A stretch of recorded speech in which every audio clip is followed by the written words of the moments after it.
बीड जिल्ह्यात गेवराई, माजलगाव, बीड, आष्टी, केज व परळी असे 6 विधानसभा मतदारसंघ आहेत.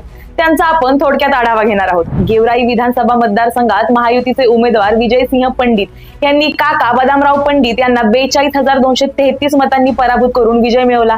तर माजलगाव मतदारसंघात महायुतीतील राष्ट्रवादी काँग्रेस पार्टी प्रकाशदादा सुंदरराव सोळके यांनी महाविकास आघाडीतील राष्ट्रवादी काँग्रेस पार्टी शरदचंद्र पवार पक्षाचे मोहन बाजीराव जगताप यांना पराभूत केले. बीड मतदारसंघात राष्ट्रवादी काँग्रेस शरदचंद्र पवार पक्षाचे संदीप क्षीरसागर विजयी झाले आहेत. आष्टी विधानसभा मतदारसंघात भाजपचे उमेदवार सुरेश धस यांनी 75,000 मताधिक्य घेत विजय मिळवला. केज विधानसभा मतदारसंघात नमिता मुडंडा यांनी राष्ट्रवादी काँग्रेस शरदचंद्र पवार पक्षाचे पृथ्वीराज साठे यांचा 2,687 मतांनी पराभूत केला. व सर्वात चर्चेत असणारा मतदारसंघ म्हणजे परळी. आणि परळीत धनुभाऊंनी आपली हवा कायम ठेवत त्यांनी 1,94,889 एवढी मतं घेतली, तर तब्बल 1,40,000